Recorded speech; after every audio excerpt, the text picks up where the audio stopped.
What's up and welcome to Nacho's Cafe. This is your boy Will, aka Nacho, and today is Talk About It Tuesday, where me and a guest will sit and talk about it, whatever it is, and that's what we'll be talking about. You ready? Are you? Oh shit! Oh, please don't fall. Here at Reiki Ding Productions, girl. Now, come on, quarantine. I need a stage. I cannot wait. Lord Jesus, I cannot wait to hit a stage so I can put my little foam boards away. So, besides looking absolutely gorgeous, oh my Thank you. goodness, you look great. I love the earrings. I love the hair. Thank you so much. Thank you. So Thank you. It's new, just for you. Really, It's new. It's been in my closet for like 3 months. I was like, you know what? Today's the day. Let's just do it, right? Today's the day. Damn it. Oh man, I miss you. Oh my goodness. I have missed you. You don't understand. And I was like, first of all, so grateful that we're alive and here at this point and healthy enough to do this. Yeah. And it's just like, in presence, and it feels fucking great. Can I curse? Because I curse. That's okay. That's okay. This is no filter. I always tell all my guests, like, no filter on this thing. It is, don't be worried about nothing. Okay, say how you good. feel, do what you need to do. You know, okay, so I'm happy about it. She says shit and fuck a lot, so okay. So, yeah. Little introduction on my guest today. I know him as Carlos, but his exterior, his beautiful drag's name is Jazel Jazalien.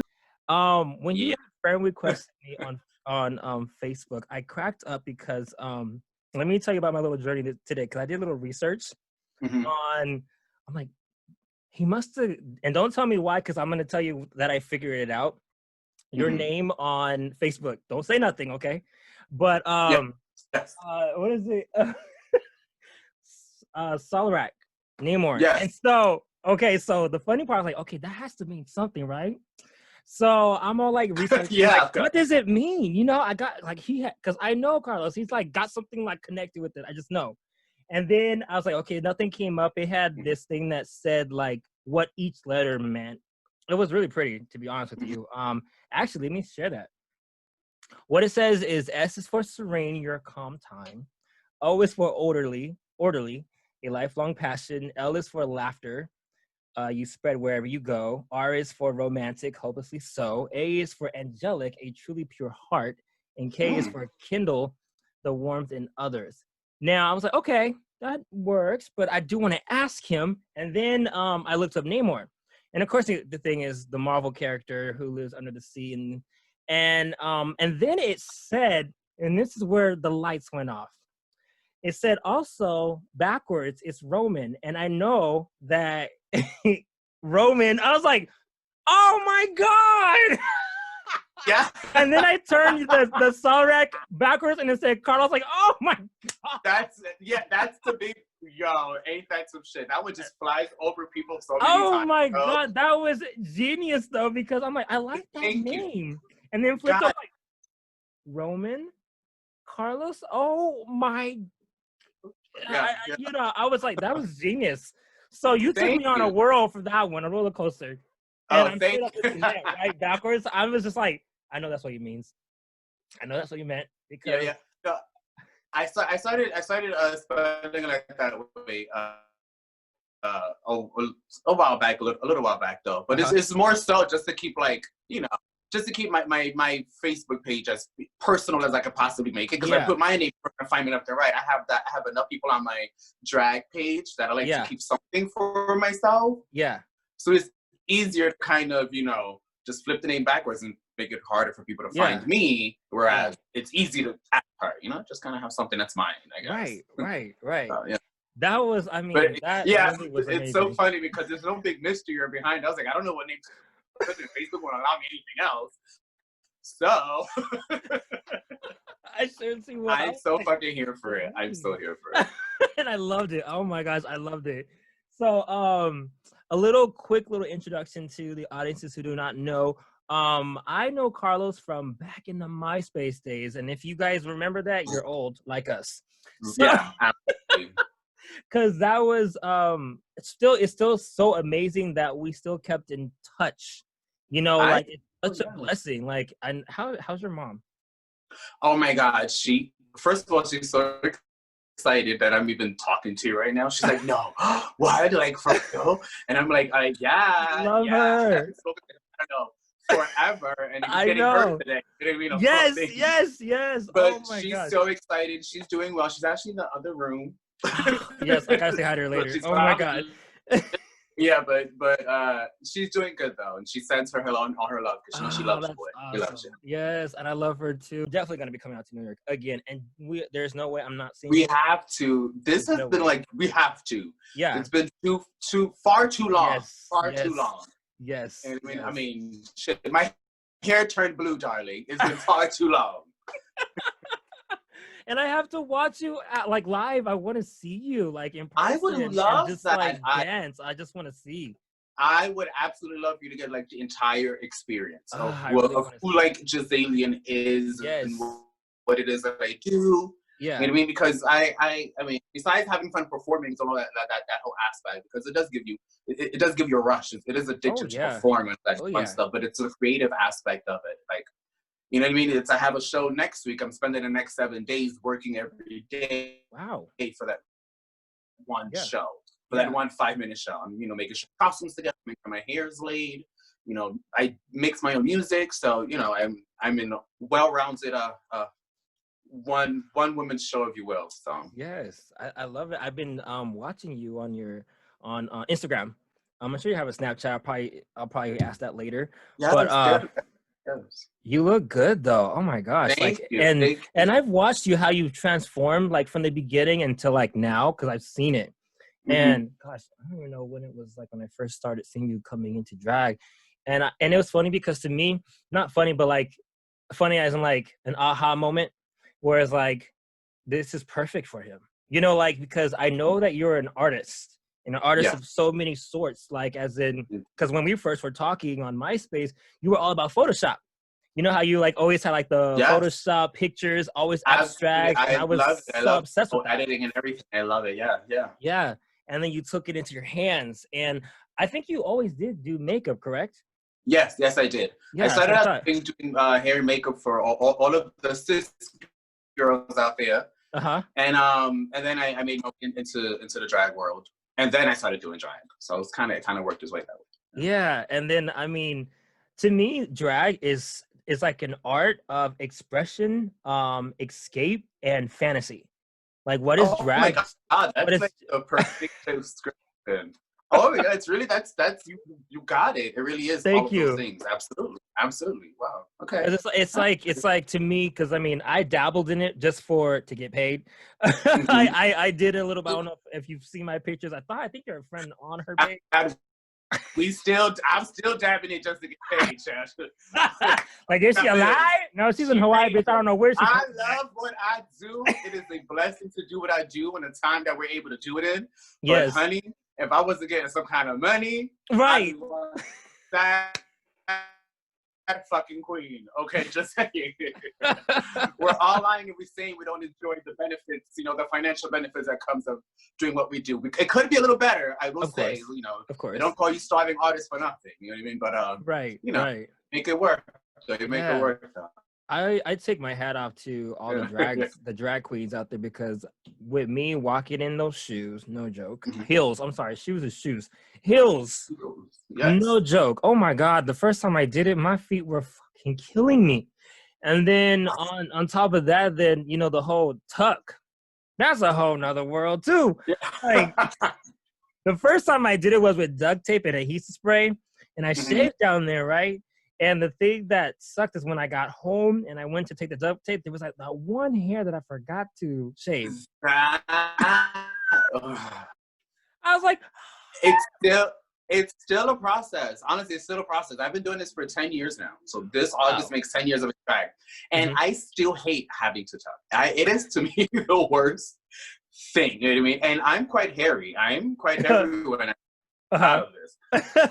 So, I can't use like the tape and all that fun stuff. So I have to use a gaff. You know what I mean? Yeah. So I have the gaff and like a control top panty and all that fun stuff to kind of keep the stuff together. Because you don't want shit falling out of you. You want your chandelier drop. Yeah. when you're trying to perform.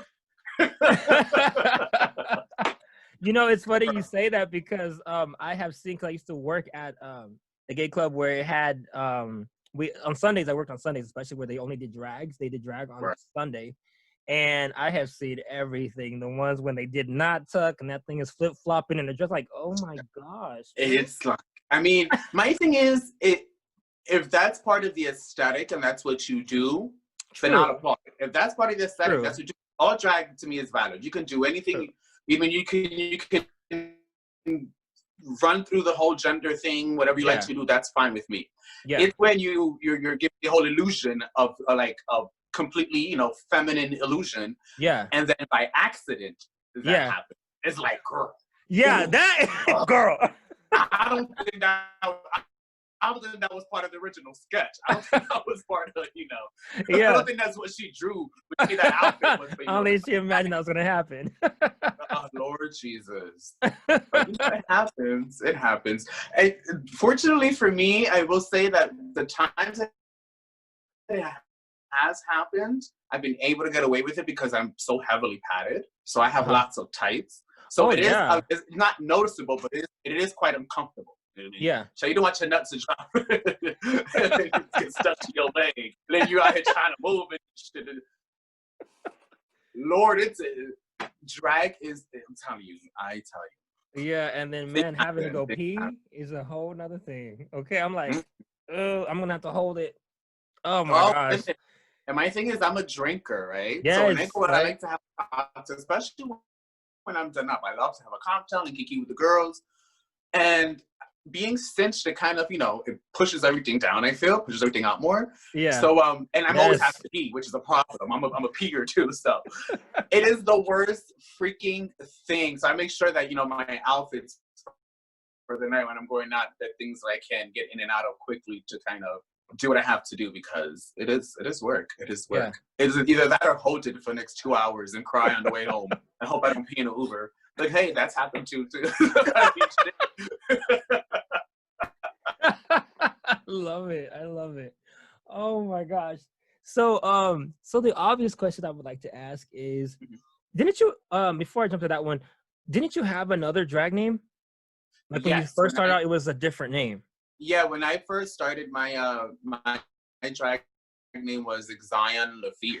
That's where I don't think many people know that. Yes, I remember. When I started I wanted a very Nina Flowers inspired drag character. I was obsessed with Raven and Nina Flowers from season 1 and Raven from season 2.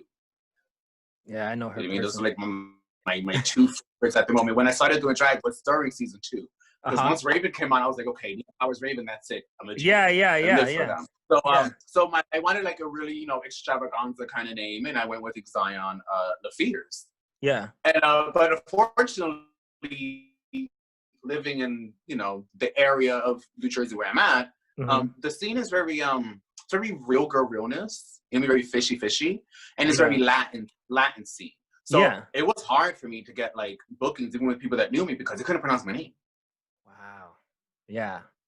And how long? Then it was like they're not getting the whole Zion LaFear's, you know, super extravagant, you know, colorful hair, all that type of thing drag, you know, because everybody else is very not trying to be shady, but it's very ball drag. It's very, very simplistic in its sense, and I like to dress in full costume. Yeah. Just to walk around the club, you know. So So in order to get just to get like people to familiarize themselves with myself and be able to pronounce my name, I was like, okay, what's the next best thing? Yeah. So I was like, all right. There's a girl I went to school with. It was really nice. Her name was Jazel. It's Aussie's middle name. So, you know, I was like, all right, I think I could work with this. I like it. I like how it rolls off the tongue. There's a Latin singer named Jazel that I absolutely love. So I was like, okay, I can do this. There are not many Jazels, but I went with it also. There are not many Jazels. And then the way you spell it too. Yeah. Yeah. The way you spell it is I like it. And then the Jazalien part, I feel like I'm butchering that up. No, you're close. You're almost. I mean, like really. Just let it roll. Jazalien. There we go. Jazalien. They're perfect. You got it. There we go. Okay. Jazalien. Yes. Got it. Now, what made you create the last name part? That one came a little while afterwards. I've always kind of like felt in my drag that I was a little bit, you know, different. I feel like we all do, you know what I mean? We all have our sense of like, we all obviously are different, but it's, Yeah. you get what I'm trying to say? I'm kind of stuck Yeah. for words right now. But Yeah. it's a Yeah. different kind of difference. It's hard trying to find out who you are as a male persona than who you are in drag, trying to find out who you are as this female persona. Yeah. So even in my drag, like I said, I had to change my name because I felt like what I was doing wasn't even my name itself was so different. You know what I mean? I felt like alien, like I felt extraterrestrial, if you will. You know what I mean? With my look and how I view drag, especially around these parts, even with my name and stuff. So I was like, okay, Jazalien rolls. It sits well with me. She's Jazel. She's Jazalien. It was kind of more playing fun with the word, with being able to like put my name in everything too, like the jazz, put it in everything. So like alienation, being, you know, feeling alone and left out, I made it a positive, and now it's Jazalienation, and that's what I call my fans. Yeah, I like that. I really like that. That makes so much sense. Thank you. Thank you. Yeah, I like that because when you say, because when I got the name at first, to me, like my interpretation of it is because I know you personally and I know the work that you've done, and it's like it's out there in a good way. Like it's different and it's good to see different, you know, in abstract. And the best way to describe different is alien, because I mean, whenever we hear the word alien, we think of, oh, they're not from here, you know. And so from here is normal, and so I'd rather be an alien than this normal. So I get where that name comes from. Like that's how I connect with it, you know. And like, and then your look is like so different, and I love how creative it is. Like it really creates like a not anime, but like a nice fantasy. A fantasy that really goes with the name, Jazalien. Yeah, perfect. Thank you. Was it right? Did I say that right? Yeah, you said it perfectly. Right? Okay, I'm gonna. You got it great. No, you're good. You're good. I can't look at the name because I know it's right there. Off, darling. You're on your way. But I see it as almost like galactic, and then the way you you know, like outer space and that type of thing too. I see it in your clothing in a little bit, where it's like almost like futuristic in a sense. And then I love the ears. Now, is that part of your persona, or is that just every now and then? Because I've seen it on a few of your pictures. No, well, this is definitely part of the persona. The ears is part of the whole stick. You know what I mean? I love it. My drag, excuse me. The reason for like the whole outer space thing, not just because of the name Jazalien, which would be the obvious reason, but it's also because I do have a love for all things outer space. I love the planets, I love the galaxies, I love all that, all of those things. And because on a spiritual level, outer space to me is my God, if you will. It's what I relate to being God. This planet and Mother Nature and our place in the universe, and that's my God to me.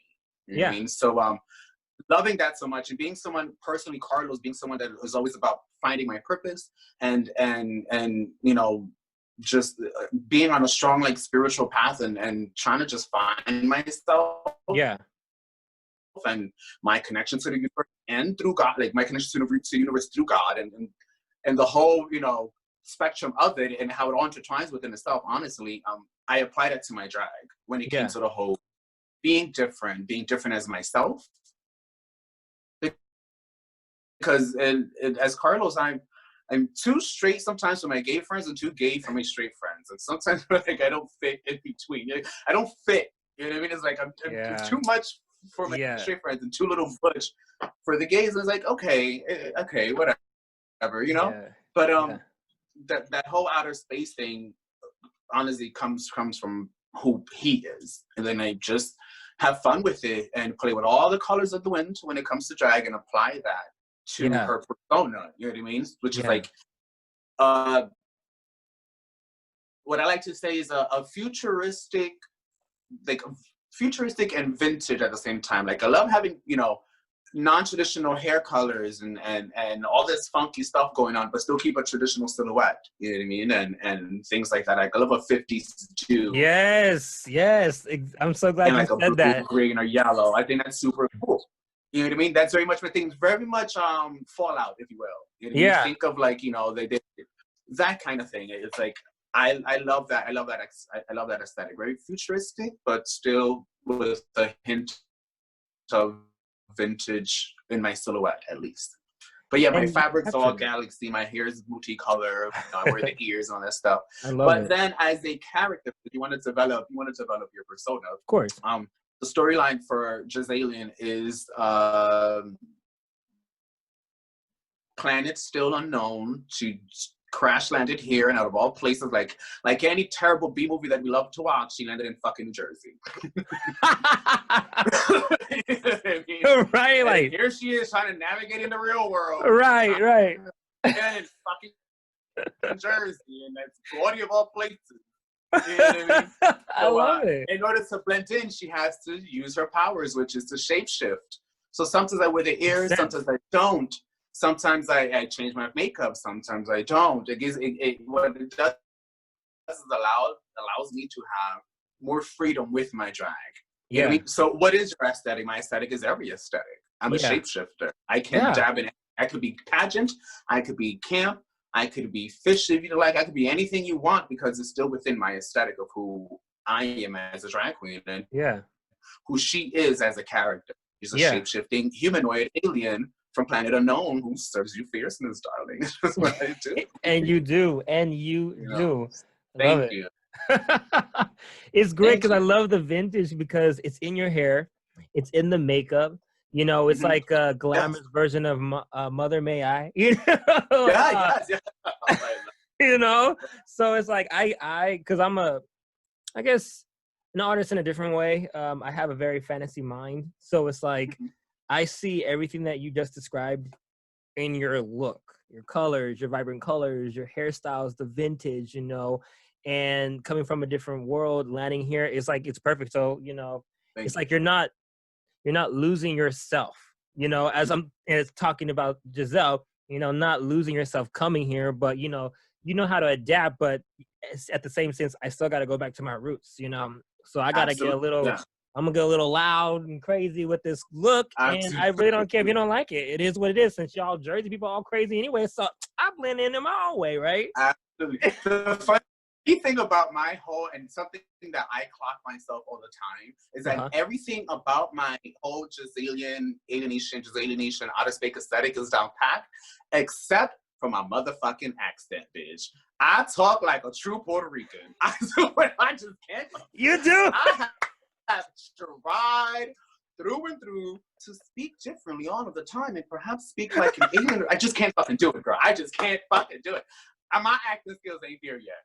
I'm a dragtress, like just said. You know, but it's perfect. It's perfect because you landed there, so you're only going to grasp what the they're gonna be. So I mean, if they talk like us, I know Jersey, New York, and all that's gonna be more Puerto Rican and very accent savvy. So it is your environment. So if your environment is gonna, you know, you start talking like it, you know. So I'm here for it. I'm gonna help her out. So if anybody asks us about her accent, like it is her accent. It's because of her environment. She can't help it. It's just hard to. I mean, don't get me wrong. I can switch it up if you will. Yeah. You know what I mean?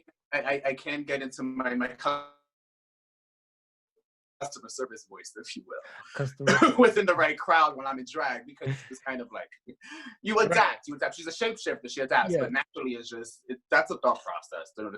This is just how I talk. It's just to me, it fits perfect. It suits you perfect. In that with the voice, so it's perfect to me. Thank you. Don't change that. Thank you. I mean, unless you try to be funny. You know, if you're like doing some type of show and you're like, this is my real voice. I'm not even going to try it. But you know, I'm not even going to try it because I have to hang around with a lot of people who has that Puerto Rican accent. Then I will naturally say it. Because if I hang out with people and I mimic somebody, it comes. But if I'm focusing on it, it won't come automatically. So that's the thing. Is like if I hang out with someone for a while, I'm like, oh, I can really talk like that person real quick. Yeah. Or whatnot. Like, I got you. You know, it just happens. Well, my question I have is the obvious. Have you ever auditioned or thought about auditioning for RuPaul? I'm sure you've had that question before, but that face is priceless. I have, because I have filled out the application like 3 times. Ooh. RuPaul I've answered the questions. I've done essays. I told her my Snatch Game characters. I did the whole thing. The only thing RuPaul has ever seen is my damn face, child. Because I haven't got into the video. But I feel like she knows my name. Yeah. I feel like she's seen the application. Like, okay. I'm waiting for the video. That was never shown up. Right. So, partially, yes, I have auditioned, if you will, but I haven't sent in a tape. Hopefully that will change this year, honestly. The whole process with like sending in the audition tape is I've just never felt ready. Like aesthetically or even in my character, like still in my character, I feel like I need a lot of development. You know what I mean? You need lots of charisma, you need lots of uniqueness and all that fun stuff. And I feel like I have those traits, but for Drag Race, it's times of doubt. Yeah. You know, you have to always be on, I feel, because the cameras are always on. It's always that kind of thing. So I would always doubt myself. So I was always fill out the paperwork and then kind of stop just like and think, like, yourself, is this video going to be like, you know, is the video portion, it's like you have to let yourself shine. And or like, you know, not being confident enough has held me back because, you know, my drag, your drag is your armor. You know what I mean? And you're putting yourself out there to be judged by this person. And so many people are telling me, well, Jazel, you're so good. Carlos, you're so good. But it's like, but I'm being good doesn't mean being ready. Yeah, I get you. I can do a lot of things, but if I'm not ready inside, I mean, if Carlos doesn't have things in order and that kind of thing, and you know what I mean, and if Jazel doesn't have, you know, certain things that you know to play the game with, because it is about fashion, it is about you know, acting and singing and dancing and doing the whole damn spectrum of entertainment. You know what I mean? So I have held myself back because thinking I'm not going to be good enough, and then this time around, like thinking about it so much, and I feel like the stars somehow. This is where it's happening. Alien, and this is where the you know, are aligning, the planets are speaking to Jazel. Like, absolutely. Look, before I did the newcomer pageant that I won in the Miss New Jersey newcomer pageant I did in 2017, I was like, all right, things that I want for myself. I started getting a vision of what I wanted for my future that I had lost for a long time, and on that vision board that was like coming back was to do something that's going to challenge myself as a person, first and foremost as Carlos, but as an artist and drag queen, most important. And I was going to kind of like push the things that I do, because I've been doing drag for a long time, but not many people really know who she is. I feel like I'm not as popular as perhaps I should be, and that's because I've held myself back. You know what I mean? Yeah. So the vision board had me wanting to challenge myself and push myself and do something that's gonna kind of like put me out there, if you will. Yeah. And lo and behold, I walk into the club one day to go hang out, and there's two queens that I'm very friendly with who come up to me, and just they're honestly the first people I see walking into the club, and they're like, her. Bitch, yes, yes, not even knowing what the fuck is happening. All right. And then Jazel, would you like to compete for Miss Gay New Jersey newcomer pageant? It's the first time this division is happening under this pageant system. Wow. And I'm like, bitch, won't he do it? The vision board came in, right. For it, and bam, baby, what happened? I walked into the club, and there's two people saying, "Hi, we want you to compete." And the requirements are perfect for me, and the challenges that came with doing that pageant was perfect for me. I mean, I felt like it really helped mold and shape me in a way, because it's a mini competition. It is. It's exactly what it is. You know what I mean? I feel like Drag Race in itself, it's the ultimate competition. Of course, I mean, that's where the ultimate nerve kicks in. That's how I always told myself when it came to that. You know, but as far as doing like the vision board with that, I was like, do this pageant. It landed to me. They said, you want you to do it. And I was like, this is perfect. God said, this is for you, girl. Yeah. Do this. You know what I mean? And then on that, vision board was like, okay, I'm going to do my first something and get my name out there. The pageant came up and I won. And then my next thing was like, okay, bitch, what do you want next? I want a bar title. I got a state title. Now I want a bar title. And I want to work at a home club. And Right, bitch, right, won't he do it? 2018 came right. around, and I got Miss Confections Newcomer, and I worked it for 2 years up until recently. And Yeah. then right after that, I then competed for the larger division in the Miss Gay New Jersey pageant. Mind you, I did the 2017 Newcomer pageant, and then I went back in 2019 and I won the official pageant. Wow. All So these I'm the first accomplishments. person in New Jersey history to win 2 titles on the same pageant system, Uh-huh. which is awesome. You know what I mean? So That is really good. You were born to do it. I like to think so. Right. I like to think so. Because Honey, bitch, you if walked into I'm your not, I purpose mean, that night, okay? I know I absolutely did. And the preparation is funny because the way things work. And I mean, I'm very much a spiritual person, and I believe that the universe is always giving us signs. It's always throwing shit at us. And I mean, it's up to Always. us to just pay attention about what we're doing and pay attention. You know, like Sister Mary Clarence says, sister, you want to be somebody? You want to go somewhere? You better wake up and pay attention, baby. These are mantras I live by. I tell you. Right. Because you'll miss it. Before that, about a year or so before that, I got my first gig, Carlos, doing something on a level that I thought would never be possible. And I think that is like was the prequel to me being able to like find myself through the pageant and set up these goals for myself, which is like put yourself out there and drag more and get the home club and then, you know, do all of these extra things. And it's because I got to do makeup for an off-Broadway, you know, community theater. Yeah, I read that on your Facebook. But that experience, child, well, I'll tell you why he do it, because that one came at a time where me myself, Carlos was really something. You know what I mean?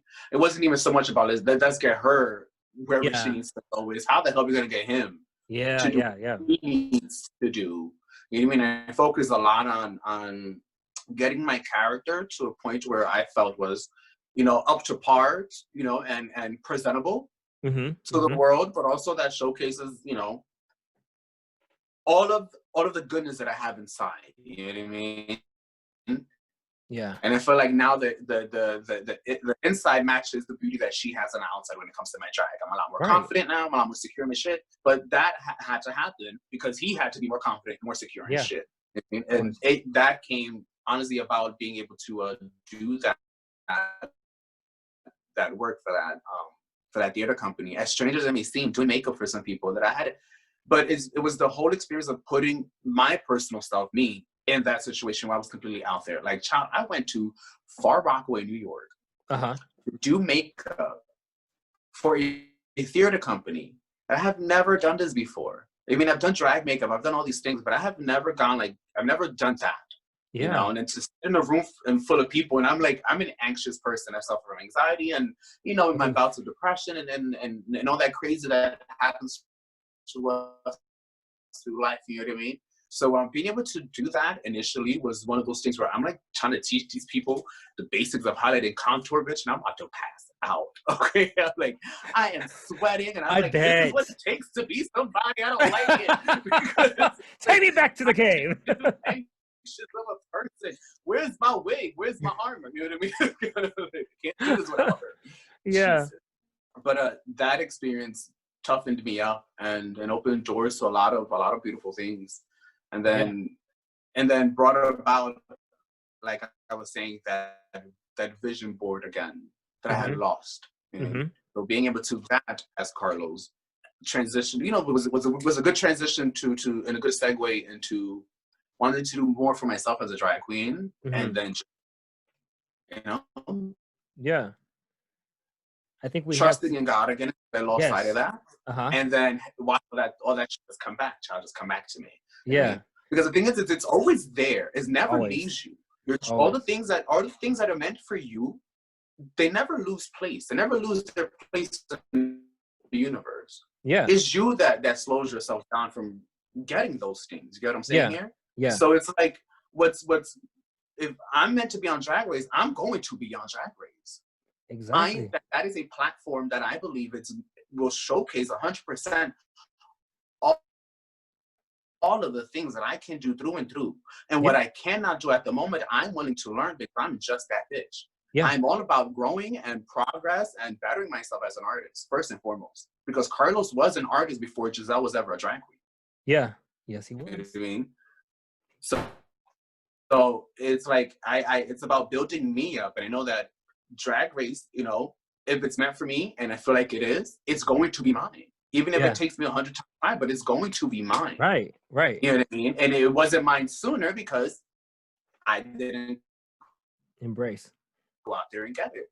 And I didn't do the steps I needed to do to help better myself to feel confident to go out there and get it. It's just, it's a crazy cycle that, you know, that happens to us. And being able to do drag has opened up not just doors for me and allowed me to, you know, not just meet people that I would never have met as myself and do things I would never have done as myself, but to see the world in a way that Carlos would have never saw the world.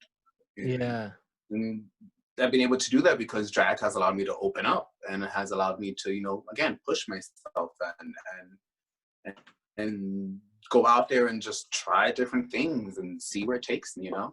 Yeah. At least for me, it was never just about, I need to put this wig on because, you know, I want to be pretty. No, bitch. I need to put this wig on because I need an outlet. I need something that's going to help me not lose my fucking mind. Yeah.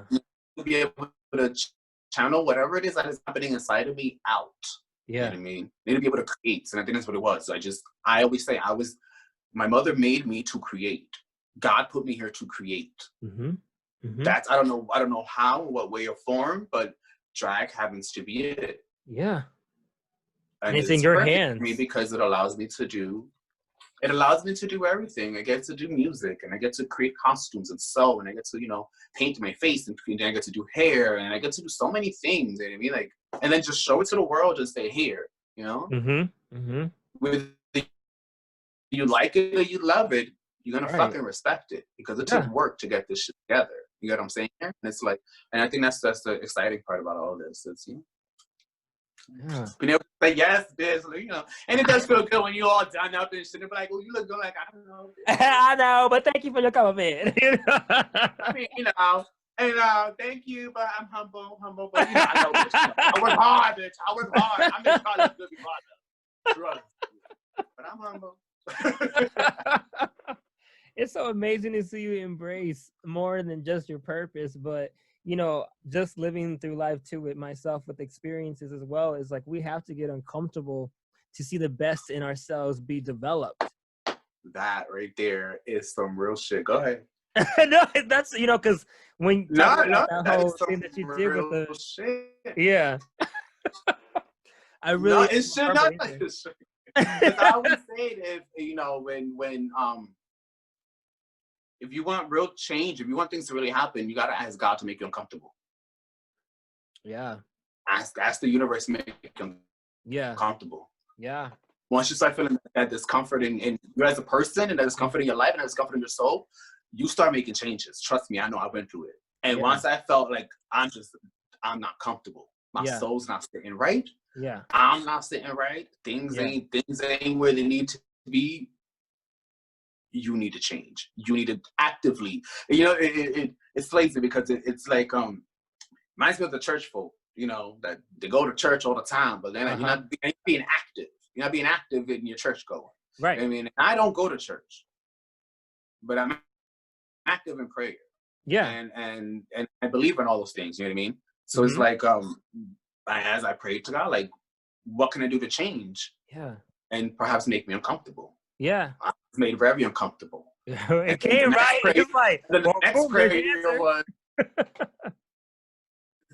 the next prayer was okay, so then what do I need to help get out of this discomfort? You know what I mean? I'm not asking you to do it for me. I'm asking you to give me what I need if I could do it for myself. Because if you wouldn't, it's so much bigger. Exactly. You know what I mean? It's just going to be so much sweeter. Yeah. To be able to do it on my own and to figure it out, you know? So, and of course, you ask and you receive, and, you know, and he instills something in you. And then because I feel like there's so many gods. I'm very much one of those people. I say, it's like, what do you believe in? I believe in the universe, people. When I say God, I believe in all the gods. I believe in her. Her, She, Shem, and him and they, and I believe in all of them. I believe in all of it. You know what I mean? But, Yeah. yeah. So you just ask and you'll get it, and you know they'll instill something in you, and if you're blessed enough, they'll put people in your life and in your path that can also help you, that are in your corner, who root for you, truthfully. You know what I mean? And will also take the steps to kind of help you see the light within yourself. And I've been blessed to have people like that in my life. So you know, because I can't take all the credit. I can take credit for this, but I can't take credit for who he is and how he's been able to get. I can't take that on myself. I can't take that alone. So yeah. You know, I appreciate that, because I mean, I see myself, and I'm the exact same, where I work on humbling myself to the point of knowing where it comes from, and knowing that I couldn't do it alone. You know, we come into these paths to meet these individuals in our lives, whether it's just for that minute, and maybe we're not meant to know why we met that person at that moment, but maybe later down the line you come across that path, and then it's like they give you an opportunity that you've been seeking for so long, and you never knew that was going to be that person 5 years ago, and then like 5 years ago now, and it's like, hey, I remember you, blah, blah, what are you doing now? And you start talking and you communicate about da da da da.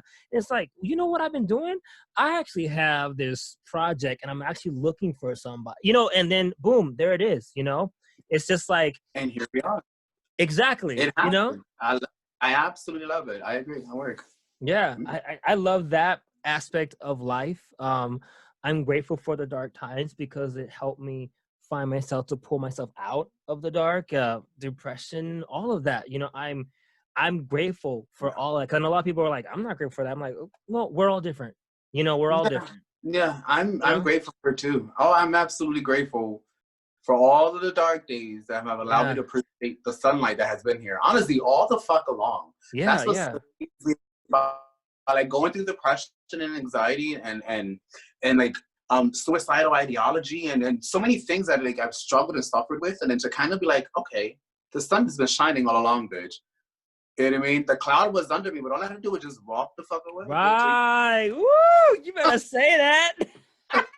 You know what I mean, bitch? Close the umbrella. You'll see this open space right there, bitch. Move over, and it'll be all right. You know what I mean? That happens when you get uncomfortable. You ask for change. You start to do certain. You know what I mean? And it's like, I sat a long time under the cloud. I sat far too long under the cloud. And the worst part about that cloud is that I didn't ask for it. That makes sense. You know what I mean? It was like, you go through things as a child, and you go through things in the come up, if you will, you know, that forms the storm above you. And then you don't know how to get yourself out of it, because all you ever thought of was sunshine. And this is how I break that down for me. You know what I mean? All I ever thought about was sunshine, and all I ever got was rainy days with no fucking umbrella, bitch. So I was one wet puppy. You know? It was a sad story, darling. Yes. It's a sad story. It's definitely a sad story worth telling. You kind of have a bag of shit thrown on your lap, and you gotta fucking turn that shit into fertilizer, baby, and bloom where you grow. Right. Right. And I feel like I've been able to do that. I feel like I have been able to do that. One thing I've learned about myself is that I am a survivor, darling. There ain't shit I can't get. Yes. I tell you, it's like when I think about the bachelors, like, yo, if I could get through that, I could get through ass whooping, and I could get through, like, you know, psychological torment and all this shit that I feel like, all the fucked up shit that's on some real shit. You know what I mean? And still come out of that shit. Yeah. No matter what. Because my thing is, like, I've gotten to some really dark places where I've thought about, like, killing myself, and I've thought about, like, really terrible things. And I had to sit down with myself and kind of think, where's this really coming from? Because my thing, do you really want to die? Carlos, do you really want to die? If that's what it is, you have the power to do that. And this is a real thing. This is a real conversation I had with myself. Like, you have the power, you will always have the power to do that. You know what I mean? So it's like, but what's the reason for this? And more so for me, it was just because the fantasy of death somehow seemed more appealing than the reality of life. Yeah. Okay. Yeah. So it's like, you go through shit and you kind of get to this place where the cloud is so heavy that you don't want to be here. But it's like, but I do want to be here. Yeah. I want to be here because I never asked for that fucking clown. So there's a reason why I should want to take myself out. Yeah. Because some other bitch stuff they shit on me. You know what I'm saying? It's kind of that, like, you know. So what is it? What is it? Do you want to die, or does he just don't want to have a bad day? I don't want to have a bad day, and I don't know how to deal with bad days. Probably the way some other people know how to. That deep down inside is this frustration. It's kind of like, oh my god, I just want to die. Yeah. You know what I'm saying? It's very much that, and it's like, but I don't. You know what I mean? And I always say that this is why I'm like, I'm tough, yo, because I've thought about it so many times, and I've thought about what letters I'm gonna leave behind, and how I'm gonna do this zombie dramatic and do like really, really, you know, like, don't want to be like a drama queen and running from a bus, or don't want to be really Jimmy Owen and just go in my sleep. Like, you know, I just start thinking fucking crazy. But I'm talking real shit right now. I start thinking fucking crazy. You know what I mean? It's just like, no, you're just having a bad day. This too shall pass. And my thing is, if I can think of all of that, and I went through what I went through, and I'm still here, like, the only motherfucker taking me out is me. You know what I'm saying? Right. The only person doing me in is me. And that's because I've gotten mentally there into that dark place. So I'm like, I'm going to do it. Right. You know? Yeah. And when you kind of talk yourself out of it, and it's like, okay, all right. You got this, Carlos. You got this. You know what I mean? Like, but you're going to get the fuck up, do what you got to do, keep it going today. You know what I mean? Yeah. Every day the same thing, the same talk every morning. Every morning when my is the first thing I see is the fucking ceiling. And it's like, bitch, what are we doing today? We're getting up and we're living. That's today. I don't care if it's cloudy outside, you get up every morning, you open those blinds and you open the curtain and you let the bright light in. I don't give a fuck. Right. Because you have another day to be here. Only person taking you out is you. You know what I'm saying? So it's like, you get those dark days for a reason. They allow you to appreciate the sunshine that has been there all along, that you have just failed to look at, really. And all of the tools that we need are there. It all comes down to one simple thing to say, but it's so much work to do, and that's just loving yourself. And that's really all it comes down to. And that's the hardest thing to do.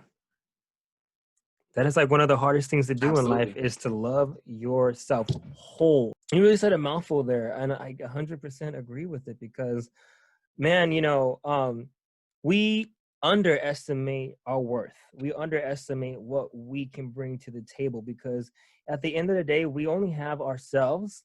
And like you said, we all have our bad days, and we decide, do we want to move forward with it, or just stay here and let it, you know, overtake us? Yeah. You know, and we all have that. And I think it's like, because I remember being young too, and I talked about this on a previous show, but how when I was young, I prayed to God to take me out of here, because it was just so ugly. And I think we see so much ugly in the world, and it's like, I don't want to be here no more. Like, this is like, is it even going to get better? Like, I don't, they're mean. They're just, like, why are they like that? Yeah, it's like, what did I do to that person? Like, why they gotta hate me, or why do they gotta say what they say to defeat my spirit? But it builds us so much stronger when we look back on that, and then it's like, say what you gotta say. Are you done yet? Okay, move. Okay, it's like, you say what you gotta say. Was that supposed to make me cry? Because I feel like laughing, because I said that to myself a long time ago. And I know, that's my thing. It's like, tell me something I don't know. Right. So please surprise me. Right. I haven't thought about already, or that it'd be like, come on now. You gotta come harder, baby. You gotta come harder with me. Because life has been fucking me up longer than you've been around, probably. You know what I'm saying? Right. And it's all about that self-love. And I mean, I preach it because I am a firm believer of it. And I hate saying preach, but like, I share it because I want to share any kind of way to encourage someone to love themselves, because it starts there. You know, RuPaul says it all. If you can't love yourself, how the hell you gonna love somebody else? And it's so true. It is the truest of statements. Yeah. She got it down. She got it right, because it is the truest of fucking statements. One thing I was telling someone before is that all of the things in life, like all of the mantras and all of the sayings and all the quotes and all of the things, they have this stigma of like being so cliche and corny and like, oh my God, I love you. I know, it has this, I feel like the stigma of just being so cliche, and it's like, but no, you know, see the bright side of the situation and see the sun and everything, but those are real fucking things though. Yeah, that's the shit. Yeah, those those are real, love yourself, because if you can love yourself, that's a real thing. You know what I mean? I feel because it has that kind of like, you know, we, especially for me, the environment I grew up in, it's very much, you got to be a hard ass. You know what I mean? So it's like, being a hard ass comes with, you know, not recognizing certain feelings or certain things, and you know what I mean? And it's like, it's very dismissive of certain emotions and stuff. And you're like, no, like, shit, boom, cut the shit. Yeah. Feel. Man, it's amazing to see how much we've both grown. You know, from absolutely. You kidding? It's just amazing. Like, you have such a mouthful of wisdom, you know. Thank you. You are so welcome, because I like acknowledging that, and it's not a mistake why I've asked you to do this today, because something just in myself said, let me hit up Carlos and see if he would like to do this, you know. Of course. And I love it because you're sharing your story, and I am such a firm believer. My story is sharing everybody's story, because that tells you about me. He's a person of many colors, because if you see like the group of people that I know and I value, it's like, you can't categorize me like, oh, he don't like black people. Oh, okay. Oh, he likes Mexican. Okay. And he likes drag, gay, straight. Like, good Lord. Yeah, you can't put me in a box, honey, because I refuse. So this is my world. These are my people, and this is who I am. I'm of all kinds of shades of color. What does that tell you? Oh, I don't judge. I'm open. I open my arms to humanity. And we forget humanity so much in life, because we are blinded by social media. We're blinded by what is supposedly perfect and what's accepted. And at the end of the day, if you can't accept yourself, then how can you accept anything else? And how can you get acceptance? Absolutely. You know? You know, so, and I think... It really is. It's funny how we spend the rest of our lives in this body, right? And the body that's given to us, and it takes us our entire life, unfortunately, sometimes, to reach that point where we can say, I actually love myself. I wish I would have did this sooner, or whatever they could be. You know what I mean? Maybe life would have been different. I would have seen things differently. It is a process. It is a process to sit here and look in the mirror and say, I love you, bitch. I accept you, bitch. You my bitch. Because you are, well, I'm you me. You know how it's an existential crisis in the fucking mirror I've had. Sometimes I look in the mirror like, bitch, am I really here? Is this really happening? Is this my life? Is this me? Like, what the fuck? Is this God? What's happening? I don't know what I'm gonna do in 30 minutes from now, but I hope I'm having a good time doing it. You know what I mean? It's very much that. It's like, I go through it. My brain is always running, and it's always something. So I'm there with you. You know, and then there are days that I'm all the wisdom, and then you catch something, and I'm talking about SpongeBob, bitch, and it's like it's here, it's neither here nor there. It's either here nor there, child. I love it though. Like this whole thing going on right now, this whole lockdown, quarantine. To me, I make things into a positive. First of all, you know, fear is a disease.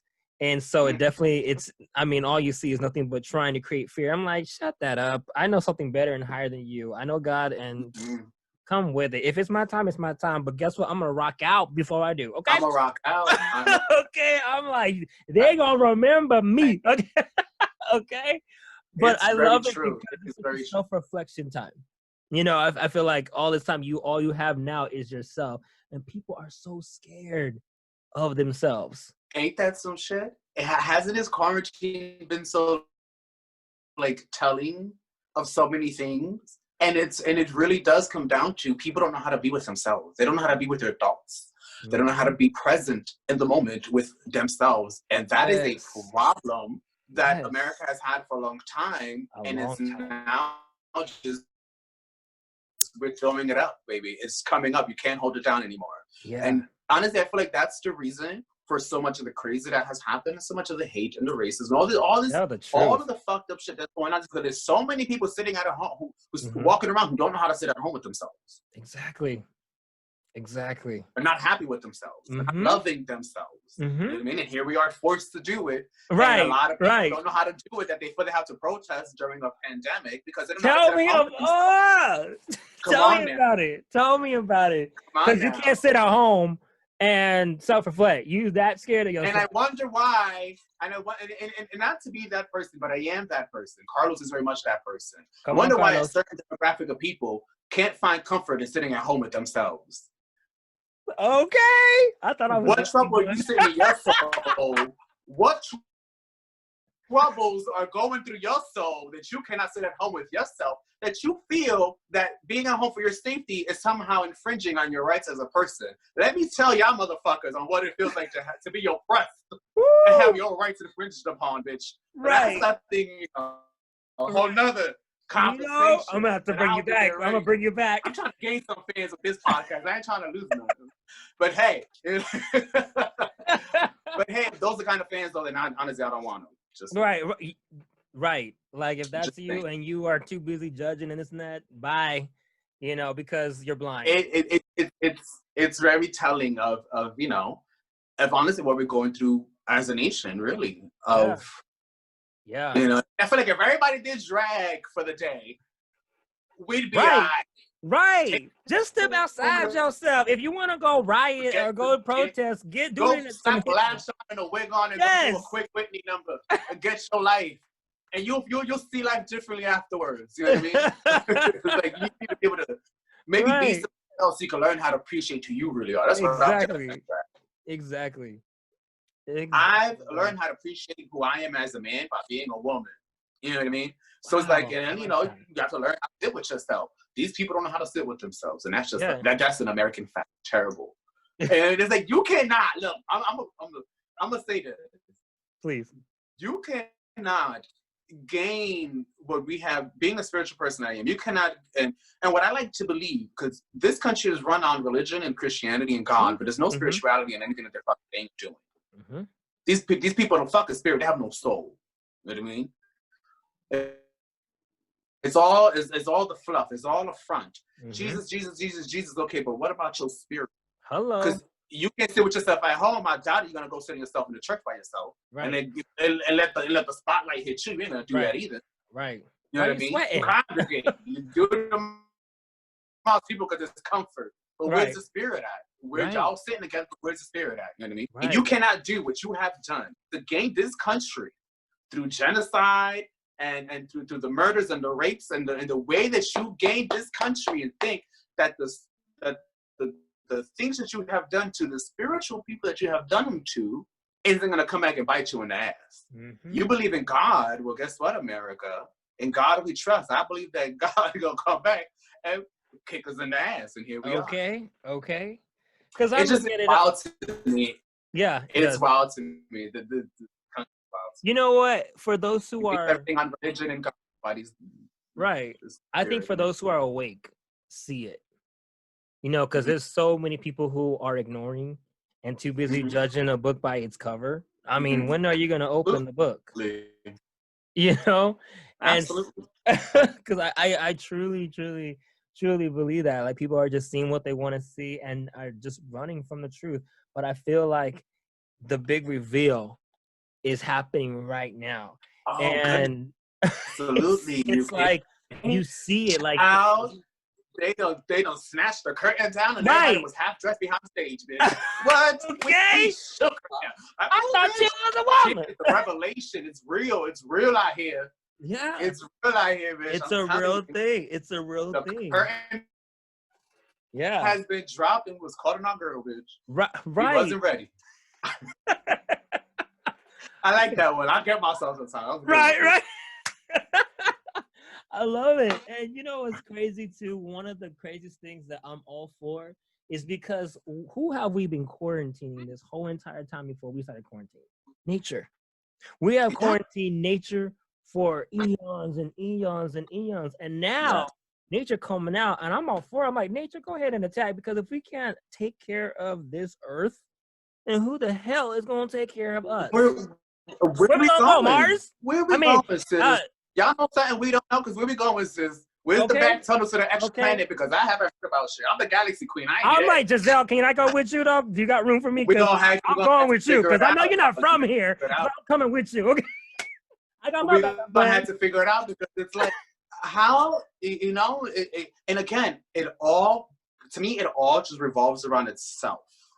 You know what I mean? Not taking care of this planet because, for whatever reason, you know, maybe because of politics, if you think about it. All the things that work against the people who want to do the planet is politics involved. You know, and personally, we all should have been actively for the longest time as the people. I feel like that was our calling.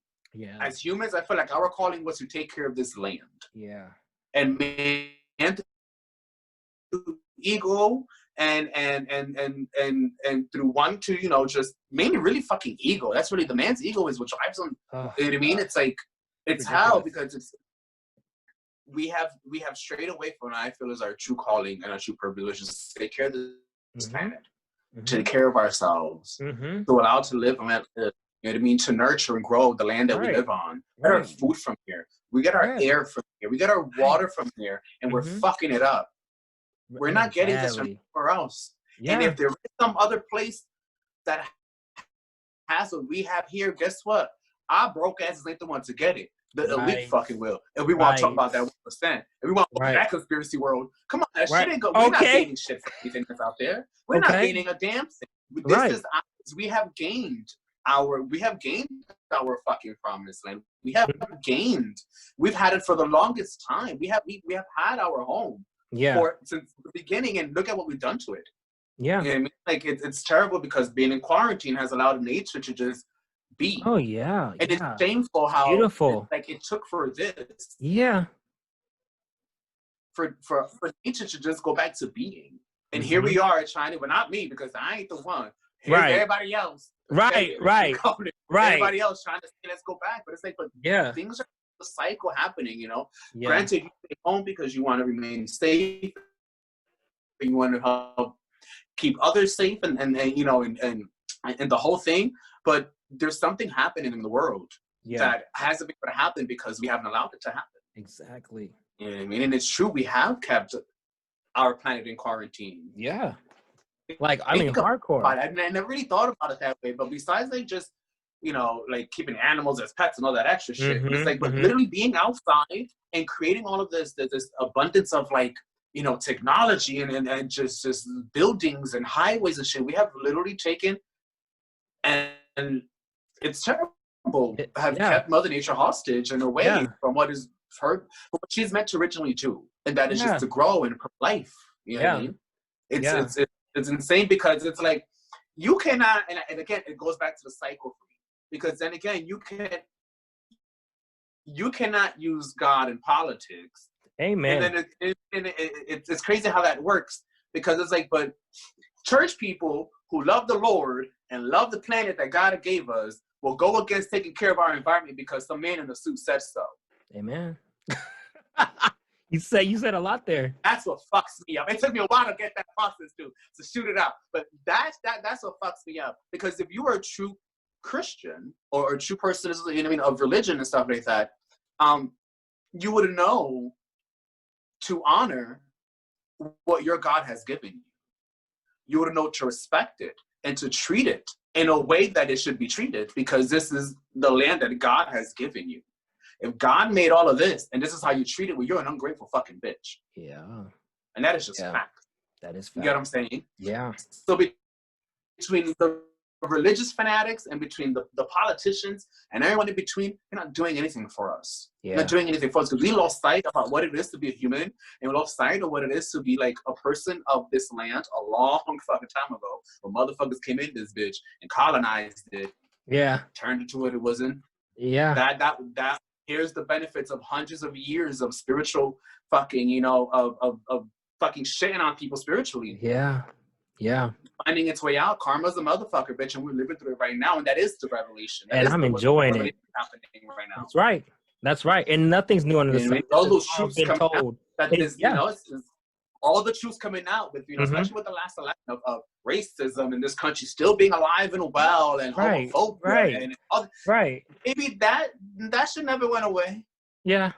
It's not new. They finally found a time to just spit it back at us, and now they're doing it harder than before, because for so long they had to keep their mouth shut because we had a fabulous black president. You know how this shit works. Yes. You know how it works. That's just like, this type of conversation could go on forever. I can have these conversations forever, because my thing is,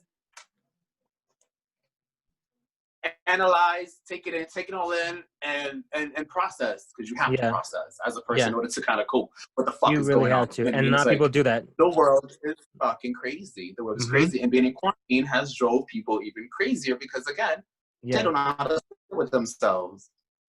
Yeah, and we wonder why.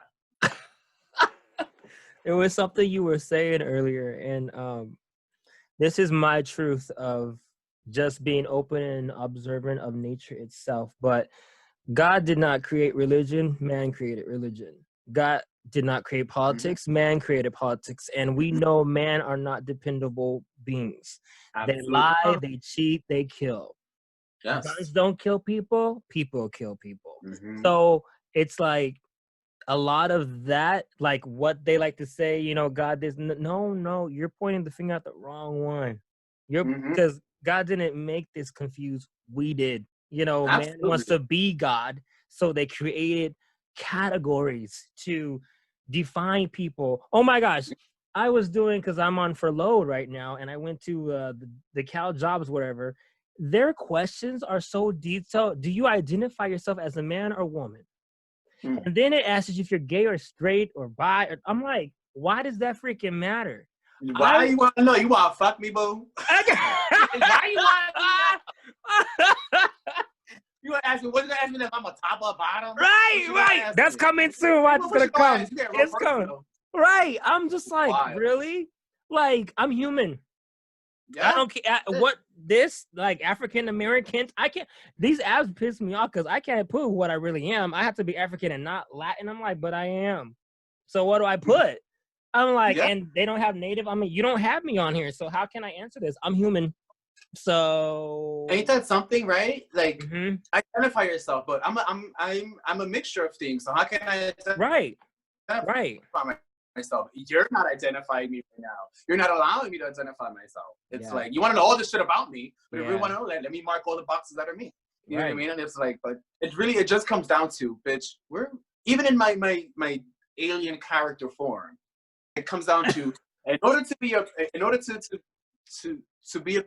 become a better man, I had to learn how to dress as a woman, and I think that's a real thing. And in order to kind of be a better alien, to learn how to be a better human. You know what I mean? To see the world through more humanistic eyes and just kind of, you know what I mean? This way I can have fun with the fantasy of what it is to be like an alien in a world that is so fucking screwed and trying to find my way and shape-shifting to adapt, you know what I mean? And that kind of thing. It's like, it all works within itself. And it's it really does. We don't know how to be fucking human. We do not know how to be human. And it's the one thing we have been this whole time. Don't think we'll continue to be. When everything is all said and gone, they're not going to say, hey, the Puerto Ricans or this or that. They're going to say the human race is no longer here. And that's the problem that we don't see. We break it down now and all these subcategories. But when it's all said and done, there's only one fucking category, and it's the human race. And when it's all like gone, they're not gonna say those people. They're gonna say the human race as a collective, as a unit. It's kind of how I feel when it comes to like gay culture and everything on the spectrum. Like, there's no such thing as mass for mass and all those. There's no such thing, because to the outside world, to the straight person, we're just a bunch of faggots, boo. They don't give a flying fuck.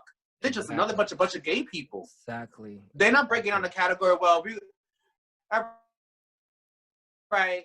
Let's say it slays me, because like, if they decide, if Trump and Pence and whoever people, I don't know who gives them permission to do anything to fucking do anyway. Right. But if they decide to like kill us all, they're not gonna break us down into like all the mass for mass men get you know a spa before they hit the gas chamber. No, bitch, we all hit the gas chamber together. You get what I'm saying? They're not gonna break it down.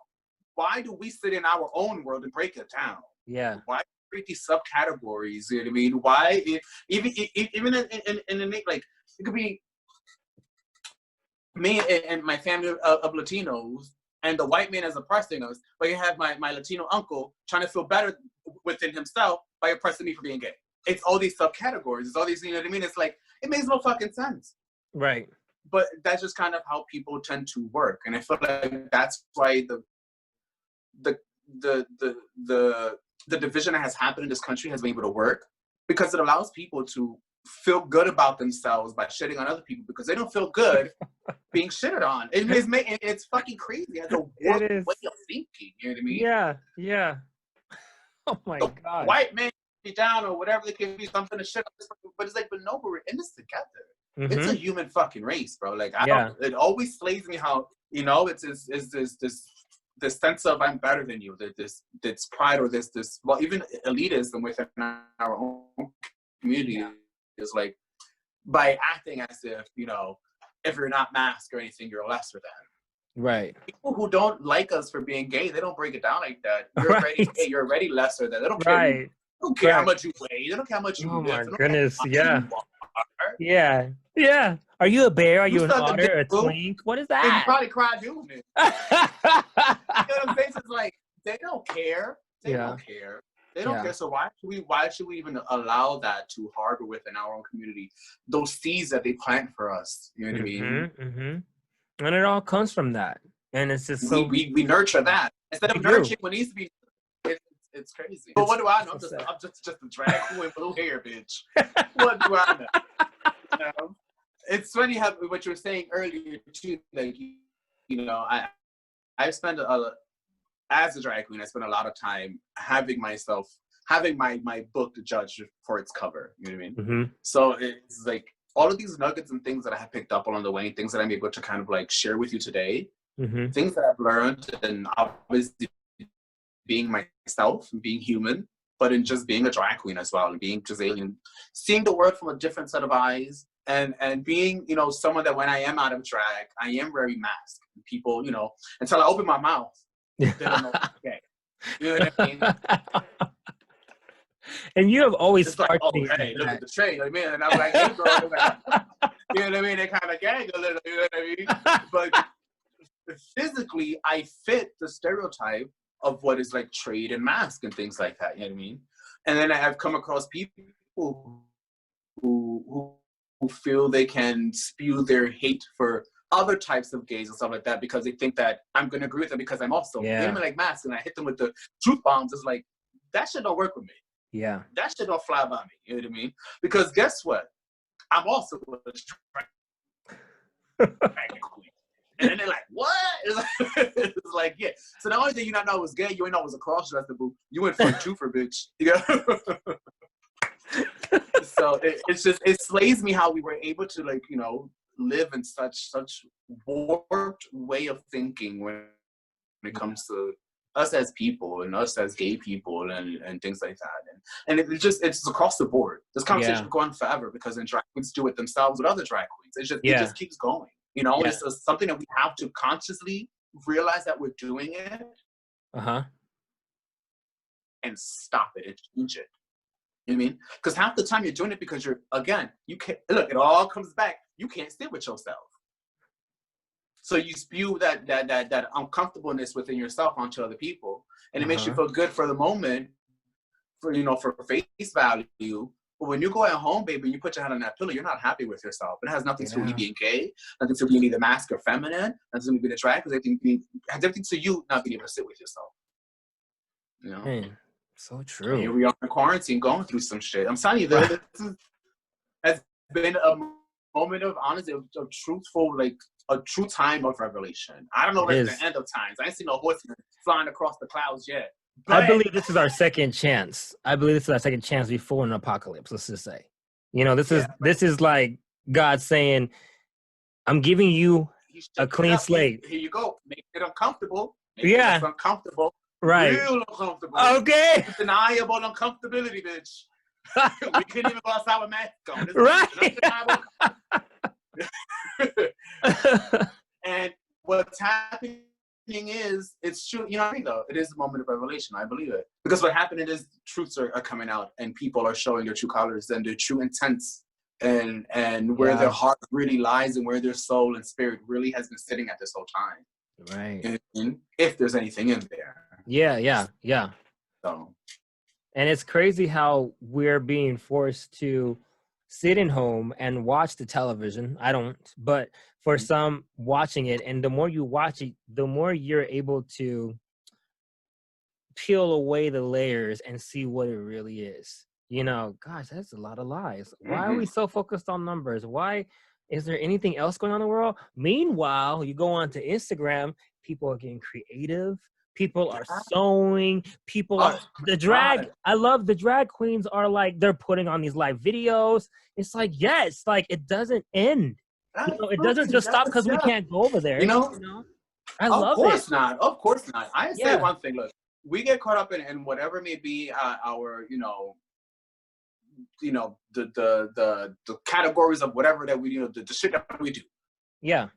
the judgments that we get into, and all that fun stuff. But we are resilient fucking people.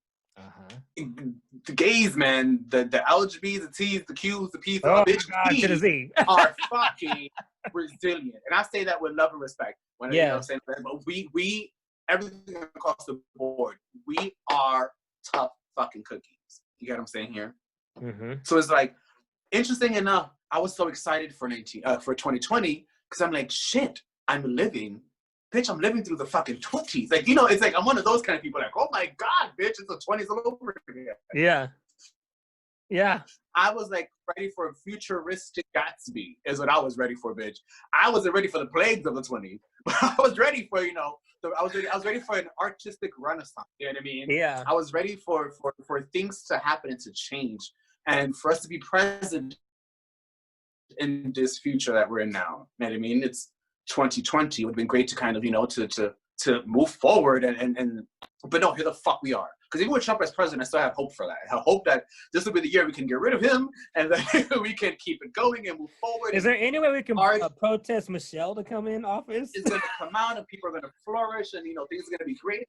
I'm having this wish list and then boom, the plague, bitch. I always say, you want to make the gods laugh, tell them your plans. So, here we are. So, but we did get the what I believe is some type of artistic I guess renaissance, if you will, in art. It has forced us to find new ways to do what we do, and that is create. It has forced us to find new ways to. Like the art that we're creating now probably would not be executed in the way that it is had we not been going through this quarantine. You know what I mean? It's kind of like it's a fucking, people are dying. Yeah. Things are happening. Yeah. You know what I mean? And for me at least, doing the work that I do at home and still doing drag and all this stuff is just to kind of find some normalcy, because I know that shit has hit the fan. Yeah. You know what I mean? And it's like, create. How can I create I had, again, so many things that I had planned for these shows that I wanted to do, and for work and all that stuff. And it's like, these things are not happening. You know what I mean? It forces you to kind of think of new ways to be yourself in times, especially as dark as they are. You know what I mean? And that's the beauty of who we are. That I appreciate, and I truly care about us, and how we go about it is that we don't let anything get us down. We are the ones who keep each other down. Yeah. So funny how that is. We are the ones who keep each other down, but here things are happening outside, and we're still, as a unit, rising. You know what I mean? The gays are doing our thing. The queens are doing their thing. You know what I mean? Like, we haven't stopped creating. We haven't stopped entertaining our people and trying to bring some type of peace into people's lives. And again, normalcy and things like that, and and I feel like it comes with learning how to navigate through dark times. Yeah. We are literally going through dark times. And in present time, we're turning on the light. Yes. You get it? And we worked quickly. We worked that fast. Because again, it's always in us. That light is always there. The light is always there. Yeah. We get on ourselves so much. And as a people, we hold ourselves back. And this goes for anyone collectively. If you're gonna put yourself in a category of gays, and be the best gays ever, be open and accepting, and be those. Don't be the narrow-minded asshole. You know what I mean? Be open and accepting, and it goes the same way with everyone. It's like, because there's no. I see like this. There's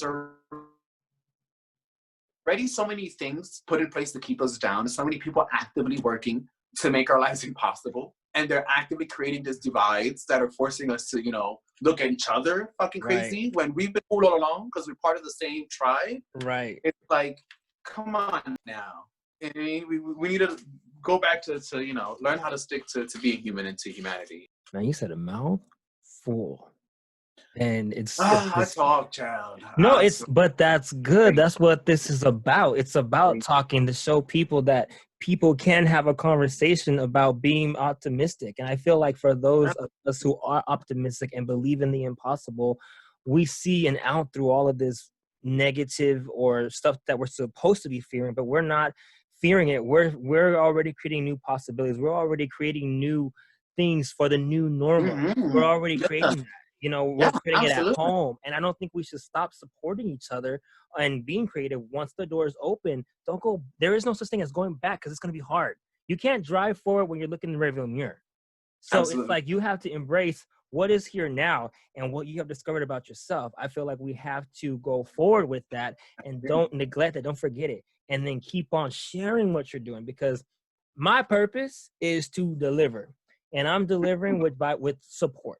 And so I will support you on everything that you're doing and anybody else, because we got to remind ourselves that we're somebody, because we forget that we're existing. Absolutely. Yeah.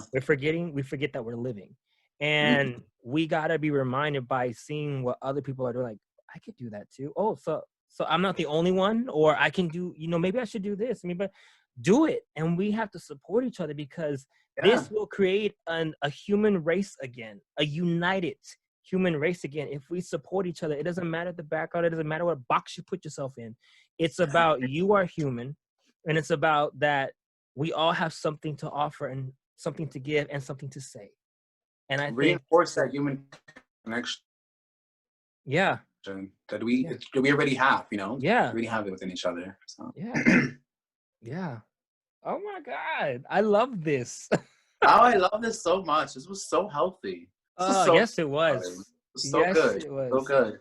Yeah. Very fulfilling and it feels really good. Thank you so much, child. Yeah, Thank you. No problem. Hopefully it allows people to see Queens in a different light, perhaps, and see me in a different light, and know that Yes, you look great, and this has been so much fun. I forgot how I met you, and I think we met each other in the beginning of probably just our wisdom being planted, because I knew this was there, but it didn't discover itself. You know what I mean? Like, we have to go through a journey in our lives to discover our own self and our own wisdom and what we can offer. And talking to you now, it's like that was the potential I saw, then. That was years ago, and it's like there's something about him, and then talking now, I mean, both of us in another, because I would not be able to verbally talk about it then, so until now, so being able to recognize your growth, your wisdom, where you're going, and your creativity that's never stopped, it just has enhanced. So thank you. I hope it keeps going, man. I hope I never lose that. I hope you don't, and I will remind you if it seems like you do. Okay, we're like, hey, where did you want to leave Earth or what? That's exactly.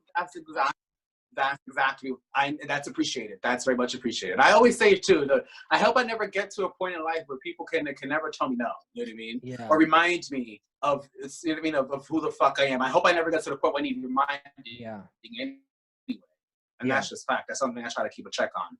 Never stray from the fact that I, remind myself. But if I ever get that far, to have people like that, the same thing for you and vice versa, that within our circle, to check us and remind us and keep us human and keep us here, But thank you so much, though. Thank you. I really appreciate this. I think what you're doing is super great. I love it because you're always doing something, and I'm so excited. And I'm like, I get to be a part of something. Yes. This is like a chance to may not be physically here, but I can get you necessarily it's like we're next to each other. I think come on, store. Yeah, it feels that way. It's been so good though.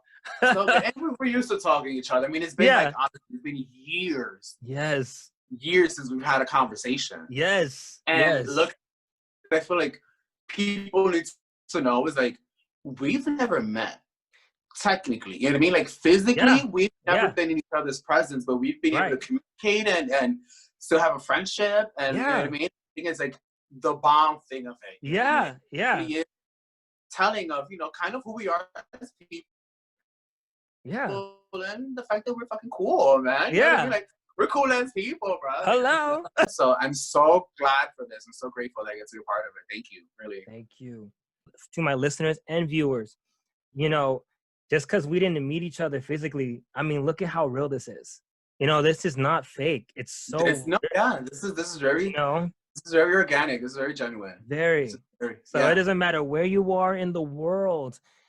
Real relationships exist, and you can support each other, and it's just so good. I'm so happy. Yes, and it's again what it is.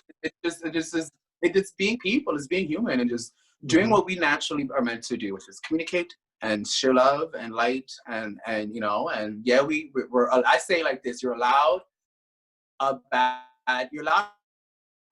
moment. You're not allowed a bad day. And if it really gets that bad, then guess what? Tomorrow's another one. You can hit the reset button. Tomorrow's another one. You keep it going. You know what I mean? Right. I feel like the work that you do, it pushes that message also. Thank you.